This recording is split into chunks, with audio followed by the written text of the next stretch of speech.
Bonsoir tout le monde, j'espère que vous allez bien.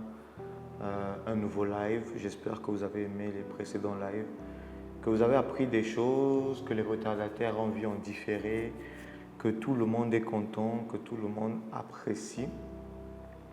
En tout cas, moi je vais bien, je vais bien et ça me fait plaisir d'échanger, de discuter avec vous, en tout cas tous les jours ou bien quand je peux. C'est un plaisir. J'espère que vous aimez ce nouveau format les lives avec Yann. Je n'ai pas encore un titre. Proposez-moi un titre. Comment on appelle ça, les lives de Yann, les lives de transformation, les lives, les discussions discuter avec Yann. Qu'est-ce que vous souhaitez? Qu'est-ce que vous aimerez? Parce qu'aujourd'hui, on va parler d'un sujet qui est important. Pourquoi beaucoup d'Africains doutent-ils d'eux-mêmes? Le thème de ce soir, c'est pourquoi beaucoup d'Africains doutent-ils d'eux-mêmes? Ah là là, pourquoi est-ce que chacun de nous, pourquoi est-ce que nous, en tant qu'Africains, on doute vraiment de nous? Donc, essayez de partager la vidéo, s'il vous plaît. Essayez de partager, essayez de mettre les cœurs, essayez d'appeler les autres, qu'on puisse se connecter, qu'on puisse discuter, qu'on puisse échanger pour faire grandir notre communauté, pour grandir ensemble, pour qu'on puisse apprendre de nouvelles choses. C'est vrai que la dernière fois, les gens me demandaient, mais qu'est-ce que j'ai derrière moi? Derrière moi, c'est le titre de mon premier livre, Réussir dans un pays étranger, parce que j'ai écrit 6 livres. Voici le premier livre, Réussir dans un pays étranger. Ensuite, j'ai écrit 5 livres qui répondent aux 5 questions que la plupart des gens se posent sur la Terre. Le premier livre, c'est Qui suis-je? Deuxième livre, D'où je viens? Troisième livre, c'est Que puis-je faire? Quatrième livre, Pourquoi je suis ici? Cinquième livre, Où je vais? Malheureusement, on me demandait s'il y a des stocks actuellement, sans rupture de stock. Sans rupture de stock, mais dès que ça vient, je vais informer. Je vous tiendrai informé. Mais ça, je pense qu'il reste quelques exemplaires. Ça, c'est à 10 000 francs. Et chaque collection, chaque livre, c'est 7 500. Et si vous prenez les 5, ça fait 35 000 au lieu de 37 500.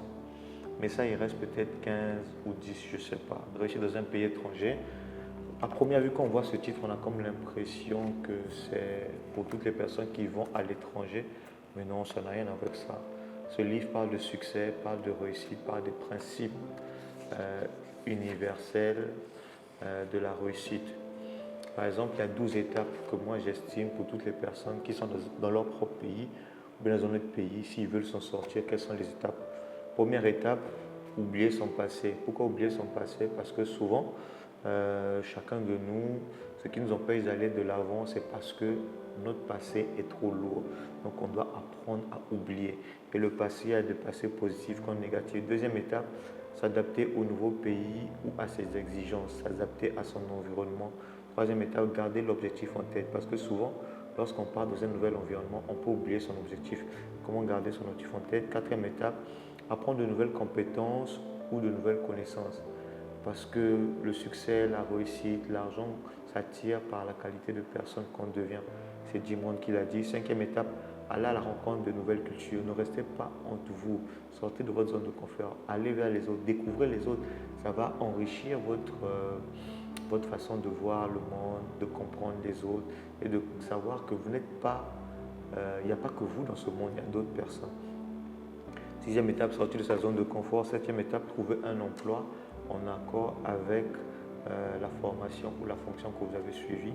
Huitième étape, c'est sur l'entrepreneuriat, entreprendre. Neuvième étape, autodiscipline personnelle au niveau des finances. Dixième étape, planifier rigoureusement sa vie. Onzième étape, faire le toit d'être spirituel et non religieux. Pas religieux, mais on doit être spirituel. Douzième étape, partager ses connaissances acquises durant son parcours avec les autres. C'est la dernière étape. Donc voilà, j'espère que tout le monde est connecté. Comme je disais, on va parler aujourd'hui de pourquoi beaucoup d'Africains doutent-ils d'eux-mêmes. Soyez les bienvenus. Je m'appelle Yann Yoba. Je suis entrepreneur. On a une agence événementielle, ma femme et moi, où on organise des mariages. Donc on est des wedding planners de A à Z, des mariages qui sont percutants, pertinents. On a une très grande expérience parce qu'on est dans le domaine depuis 2021. On s'est marié en 2021. On avait ce projet depuis longtemps, mais on s'est dit qu'il fallait d'abord qu'on puisse se marier, comprendre, organiser. Et après, maintenant, on peut organiser pour les autres. Et depuis 2021 jusqu'à aujourd'hui, ça nous fait 5 ans dans le domaine de l'événementiel. Et on a accompagné plusieurs personnes dans l'organisation de leur mariage, dans l'organisation de leur événement corporate. Et nous-mêmes, on organise des événements. C'est vrai que depuis mi-2025, on n'a pas organisé nos propres événements, mais en 2027, je pense qu'on va reprendre avec nos différents événements. Parce que les événements qu'on organise, c'est plus les conférences. Mais les événements festifs, on avait arrêté pendant quelques temps. On va reprendre. Et on a également une agence, un centre de formation en langue, anglais, mandarin et allemand, parce que c'est le monde de demain, on doit parler l'anglais. Et le mandarin, c'est la base. On est également une entreprise dans le domaine de la formation. C'est plus ça qui est mis en avant parce que c'est ceux qui me suivent, c'est ce que vous connaissez. Et dans cette entreprise, on ne fait pas juste l'art oratoire, on fait plusieurs formations au niveau des mots personnels. Et si vous êtes entrepreneur, si vous êtes même une structure privée ou étatique et que vous avez besoin des formateurs, gardons en tête qu'on a une base de données des formateurs qui sont percutants ici au Burkina Faso et au Gabon. Et on peut vous fournir des formateurs de haut niveau. Donc notre entreprise est ouverte légalement ici au Burkina Faso et également au Gabon. Donc on a une très grande expérience. On a plusieurs nationalités au sein de nos équipes, les Gabonais, Camerounais, Ghanéens, Congolais et Burkinabés. Et nous sommes tous relativement jeunes. Je pense que le plus âgé est dans la quarantaine, je pense. On est jeune. Parce qu'on estime qu'on doit faire beaucoup de grandes et belles choses. Et la nouvelle, c'est qu'on a ouvert une crèche depuis 1 an. On n'a pas encore parlé de ça parce qu'on voulait se rassurer des résultats au niveau de notre crèche. La crèche est essentiellement anglophone. Donc on a mis nos enfants là-bas d'abord. On a testé avec eux durant 1 an pour se rassurer que ces enfants-là, ils comprennent l'anglais. Et je suis sûr, là aujourd'hui, que nous avons les outils nécessaires pour faire en sorte que votre enfant qui puisse être capable de parler l'anglais avant d'aller en primaire. Parce que mon enfant, il comprend l'anglais. Il aura 2 ans en août. Il parle quand même. Quand je dis parler, c'est trop dit, mais je lui pose des questions en anglais, il me répond. Je parle en anglais, il me répond. Donc ça veut dire que ce qu'on apporte est vraiment bien. Donc très bientôt, on va communiquer officiellement maintenant, après 1 an de test, on va commencer officiellement la communication de notre crèche.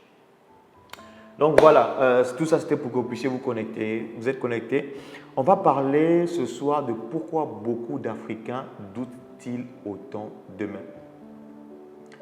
Donc avant de commencer, comme je disais, il faut qu'on puisse trouver un titre pour nos lives.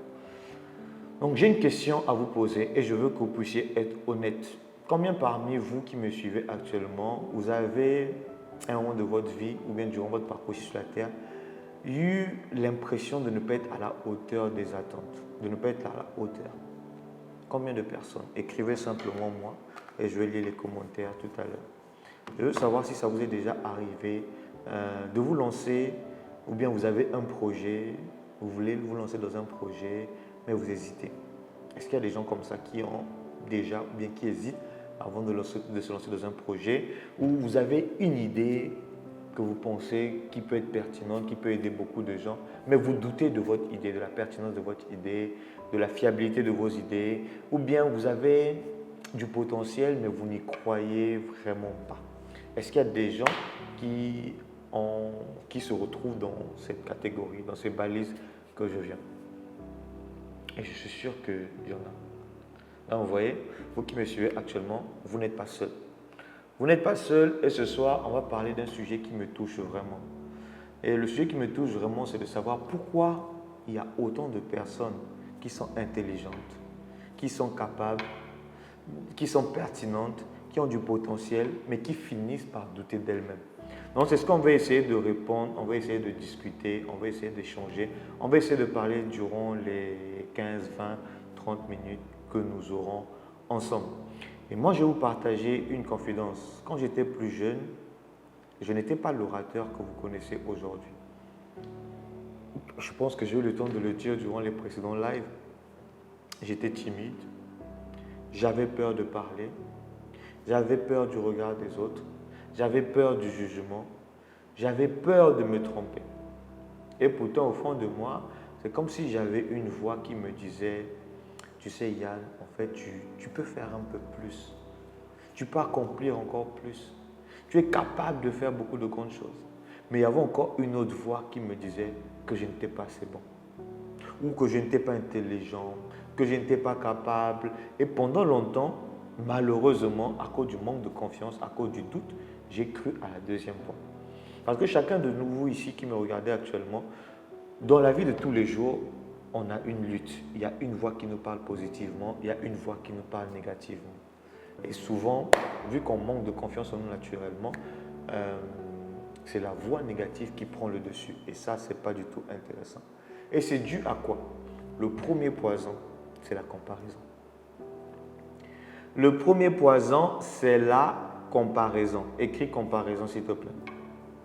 Combien parmi vous, actuellement, vous avez eu de très grands rêves?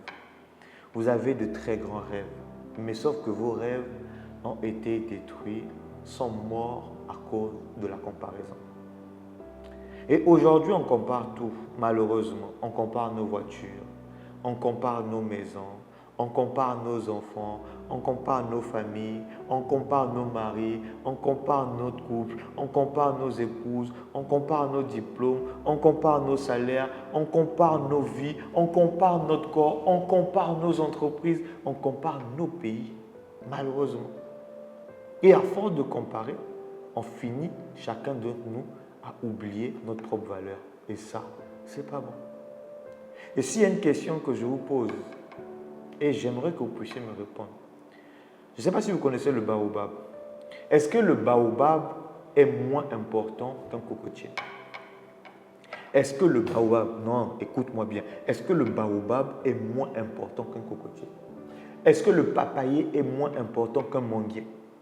Est-ce que le safoutier, ceux qui sont en Afrique centrale, est moins important qu'un oranger? Est-ce qu'ils sont moins importants? Ah bon, c'est non. Chacun d'entre eux, chaque arbre est différent. Ils sont chacun différents, mais chacun a de la valeur. Donc la question que je te pose ce soir, pourquoi tu passes ton temps à te comparer aux autres? Tu es différent, mais tu as de la valeur. Deuxième poison, ce sont les histoires qu'on nous raconte. Depuis qu'on est enfant, on nous raconte plusieurs histoires. Je ne dis pas qu'elles sont toutes fausses, parce que certaines histoires sont vraies, mais certaines histoires sont incomplètes. Parce que si je dois vous demander combien parmi nous actuellement, nous avons grandi en apprenant les inventions des autres, en apprenant les héros des autres, Ulysse, je ne sais pas quoi encore, les héros grecs, en apprenant les empires des autres, l'empire ottoman, l'empire romain, mais on apprend pour les autres, mais on apprend très peu des réussites de nos ancêtres. Et si tu es là, si on doit juste imaginer, prenons le cas d'un enfant, pendant 20 ans, on ne fait que lui montrer à longueur de journée les réussites des autres. Qu'est-ce qu'il va finir par croire? Oui, il va finir par croire quoi? Je te demande à toi. Il va finir par croire que la grandeur vient d'ailleurs et que chez lui, il n'y a aucune grandeur. Oui. Troisième poison, le regard extérieur. Et là, je vous pose une question. Pourquoi beaucoup de personnes parmi vous, parmi nous, vous avez toujours besoin que quelqu'un d'autre puisse valider votre valeur avant que vous-même puissiez croire en votre valeur? Pourquoi? Pourquoi on doit faire confiance aux propos, aux paroles de quelqu'un d'autre pour me faire confiance moi-même? Pourquoi un compliment qui vient de loin a beaucoup plus d'impact qu'un compliment qui vient de chez nous? Pourquoi? En fait, c'est parce que beaucoup de personnes qui me suivent actuellement, vous avez appris à voir votre valeur à travers les autres. Mais j'aimerais que vous m'écoutez bien.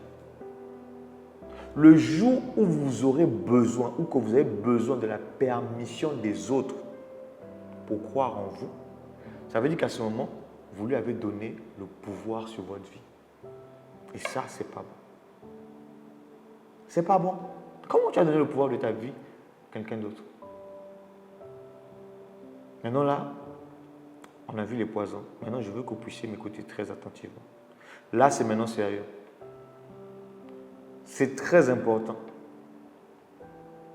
Tu dois savoir que dans ce monde, la raison pour laquelle tu doutes de toi, c'est parce que dans ta famille, tu es la première personne à rêver aussi grand. Tu es la première personne à vouloir être entrepreneur dans ta famille. Tu es la première personne à vouloir devenir milliardaire de ta famille. Tu es la première personne à vouloir être international de ta famille. Tu es la première personne à vouloir créer des entreprises dans ta famille. Tu es la première personne à vouloir écrire un livre.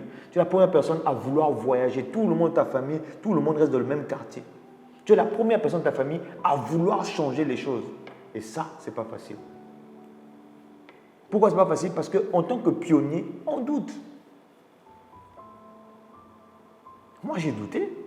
Parce que pendant longtemps, pour organiser les formations dans un autre pays, même jusqu'à présent, beaucoup de gens me posent la question, mais comment tu fais pour organiser des formations? Tu habites au Burkina, mais tu organises une formation en Côte d'Ivoire, au Togo, au Niger, au Bénin, au Congo, au Gabon, en France, et pourtant tu habites. Est-ce que tu as quelqu'un là-bas? Je dis non, je n'ai personne. Je veux organiser moi-même à distance, parce que le monde est de plus en plus connecté. Donc les gens me disent, mais toi tu es fou. C'est pourquoi? Parce que moi, j'étais pionnier. Parce que beaucoup, il y a un système qui est mis en place. Mais moi, je veux changer le système. Donc, je suis pionnier. C'est normal qu'au départ, je puisse douter. Mais gardez en tête que ce n'est pas parce que vous doutez que vous êtes incapable. Ça n'a rien à voir. Le doute, c'est souvent le prix à payer que chacun de nous, nous devons payer lorsqu'on s'accroche à quelque chose de grand. Quand tu veux réaliser des grandes choses, le prix à payer, c'est le doute. Donc, comment est-ce que tu dois faire pour reconstruire ta confiance? Numéro 1, tu dois connaître ton histoire. Quand toi-même tu découvres ce que tes ancêtres étaient capables de faire, tu cesses de te voir comme étant une petite personne. Moi, depuis que je lis sur mes ancêtres, depuis que je lis sur les héros africains, je ne doute plus de moi, je me sens plus incapable parce que leur sang se trouve à l'intérieur de moi. Ils étaient résilients, ils étaient courageux, ils étaient forts, ils avaient l'art oratoire. Ils n'ont pas suivi des formations d'art oratoire. L'art oratoire faisait partie d'eux. C'était des vaillants, c'était des guerriers, c'était des résilients, c'était des courageux, c'était des personnes qui fonçaient, qui osaient. Donc je me suis dit, moi, pourquoi je serais différent de mes ancêtres? Jamais. Donc lorsque tu découvres qui étaient tes ancêtres, tu cesses de te voir comme étant petit. Numéro 2, tu dois changer ton environnement. Mais l'erreur que certaines personnes font, c'est que vous voulez vous adapter à votre environnement. On ne s'adapte pas à l'environnement, on change l'environnement. Maintenant, si l'environnement, c'est ton mari, c'est ta femme, bon là, c'est toi et toi-même. Mais si ton environnement, c'est ta famille, ne passe pas le temps avec ta famille. Passe le moins de temps possible, vu que vous êtes liés par le sang. Mais ton environnement est toxique. Ne reste pas là-bas, change d'environnement. Numéro 3, tu dois faire la paix avec ton identité. Tu n'as pas besoin d'être quelqu'un d'autre. Tu n'as pas besoin d'imiter quelqu'un. Il y a beaucoup de personnes qui veulent faire comme moi. Vous n'avez pas besoin de m'imiter. Vous n'avez pas besoin de faire les choses comme moi parce que vous êtes talentueux, vous êtes créatif, vous pouvez copier au départ, mais ne restez pas comme ça. Développez votre mindset, commencez de nouvelles choses, tentez, osez, vous doutez, vous vous relevez, vous continuez. Tu as juste besoin en tant qu'individu d'être pleinement toi-même. Donc, avant de terminer, j'aimerais que chacun de vous, que vous puissiez écrire en commentaire « Je suis capable ». Écris « Je suis capable ». Et tu n'es pas capable parce que tout est parfait. Tu n'es pas capable parce que tu n'as plus peur. Mais tu es capable parce que toi, en tant qu'individu, tu refuses que la peur puisse décider à ta place. Tu refuses que la famille puisse décider à ta place. Moi, je crois sincèrement que l'Afrique possède des talents extraordinaires. On est en train d'entrer dans la plus belle page de l'histoire de l'Afrique. Je crois que notre continent possède ou regorge des hommes et des femmes qui sont capables de transformer l'humanité et le monde dans son entièreté. Mais avant de transformer le monde, nous devons d'abord, chacun de nous, transformer la façon dont nous nous voyons. Parce qu'un peuple qui croit en lui, il devient difficile à arrêter. J'ai envie de dire que Dieu vous bénisse. Mais n'oubliez jamais, vous valez plus que ce qu'on a décidé de vous laisser croire. On t'a fait croire certaines choses, mais tu vaux plus que ça. Si tu aimais, partage cette vidéo s'il te plaît. Ah, partage. Et laisse-moi un commentaire si tu aimes ce type de live. Si tu aimes ça, si tu aimes ces lives, si tu aimes cet échange, si tu aimes cette discussion, vous avez constaté que je ne regarde pas trop les commentaires parce que je dois rester focus et concentré en un temps donné. Je dois faire rapidement parce qu'il y a beaucoup de choses à faire. Vous avez beaucoup d'activités, mais je veux que ce soit un rendez-vous. Je veux que vous puissiez prendre rendez-vous chaque jour ou bien chaque fois que je rentre direct dans la journée, matin, midi ou le soir. Je veux poster une affiche.